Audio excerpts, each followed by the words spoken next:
How many times have you heard someone brag, "I only need 5 hours of sleep"? We wear sleep deprivation like a badge of honor, a sign that we're working harder than everyone else. But what if I told you that's all wrong? What if the secret to peak performance isn't about grinding through exhaustion, but about sleeping smarter, not longer? Today, we are going to dismantle the myths and give you a high-performer heiress guide to waking up feeling rested, sharp, and ready to conquer your day, sometimes on less sleep than you think. This isn't about magic, it's about science. Let's dive in. First, we need a complete mindset shift. Your brain doesn't count sleep in hours, it counts sleep in cycles. Each sleep cycle lasts about 90 minutes and is made up of different stages, including the two most important ones: deep sleep and REM sleep. Deep sleep is for physical repair. It's when your body heals muscles, strengthens your immune system, and recharges its batteries. REM sleep, or rapid eye movement, is for your mind. It's where you consolidate memories, process emotions, and essentially clean up your mental hard drive. So, when you hear about getting quality sleep, this is what it means. It's about completing these cycles uninterrupted. The biggest enemy of quality sleep is what we call fragmentation. Think about it. You're scrolling on your phone late at night. That blue light is beaming into your eyes. You're stressed about a work deadline. You had a late-night coffee. All of these things act like little interruptions that can break your sleep cycles.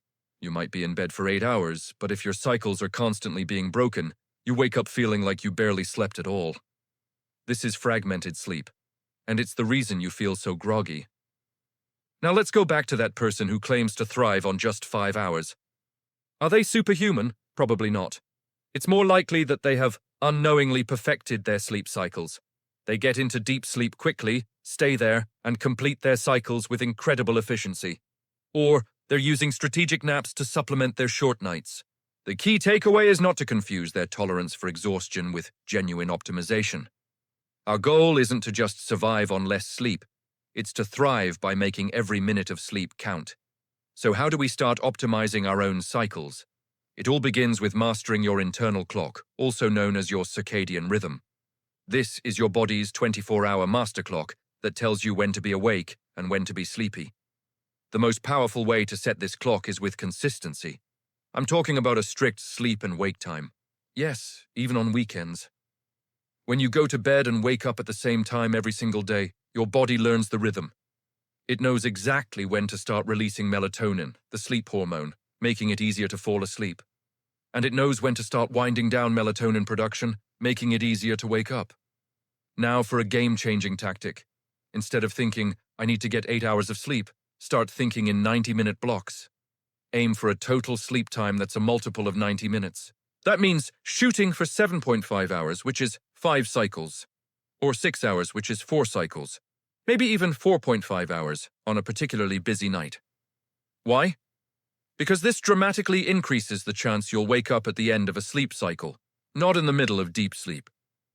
Waking up from deep sleep is what causes that awful grogginess known as sleep inertia. By timing your wake-up call to the end of a cycle, you'll wake up feeling surprisingly fresh and alert. And what about the weekends? We all love to sleep in, but that catch-up sleep can backfire. When you shift your wake-up time by more than an hour or two, you give yourself what scientists call social jet lag. It's like flying to a new time zone every weekend. Your internal clock gets confused. A better strategy is the weekend anchor.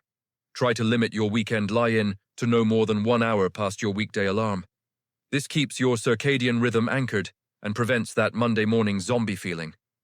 Now that we've set our internal clock, let's talk about the hours right before bed. High performers don't just crash into bed and hope for the best.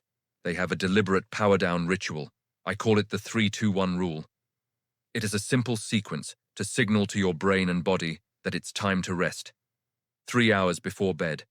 No more big meals or alcohol. Digestion is an active process that can raise your body temperature and interfere with falling asleep. Alcohol might make you feel drowsy initially, but it severely disrupts REM sleep later in the night. So, finish your dinner early and stick to water. 2 hours before bed, stop all demanding work. This means no more problem solving, no stressful conversations, no planning your next big project. Your brain needs time to switch off from its fight or flight mode and move into rest and digest mode. Continuing to work right up until bedtime keeps your mind racing and your cortisol levels high. 1 hour before bed, no more screens. This is the big one. The blue light from your phone, tablet, and TV is a direct signal to your brain to stay awake. It blocks the production of melatonin. Put your devices away and create a screen-free wind-down hour. What can you do instead? Read a physical book. Listen to calm music or a podcast. Do some light stretching. Journaling is also incredibly powerful. It is a way to offload all the thoughts swirling in your head onto paper, giving your mind permission to let go. And while you're powering down, let's optimize your sleep environment. Think of your bedroom as a sleep cave. It needs to be cool, dark, and quiet. The ideal temperature for deep sleep is surprisingly cool, between 60 and 67 degrees Fahrenheit, or about 15 to 19 degrees Celsius. Your body's core temperature needs to drop to initiate sleep, and a cool room helps this process. Use blackout curtains to make the room as dark as possible. Even a tiny bit of light can disrupt your rhythm. And for sound, consider a white or pink noise machine. It creates a consistent, soothing sound that masks sudden noises like a car horn or a dog barking, which could otherwise pull you out of deep sleep. Okay, so you've had a fantastic optimized night of sleep. The job isn't done. How you wake up is just as important as how you go to sleep. We need an awakening protocol.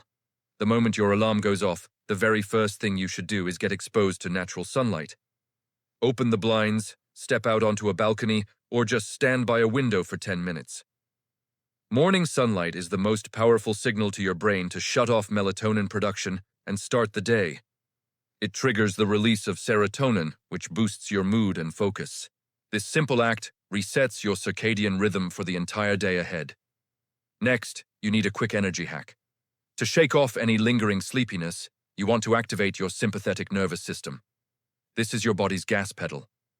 A very simple way to do this is with a burst of movement, a few jumping jacks, some push-ups, or a quick walk around the block.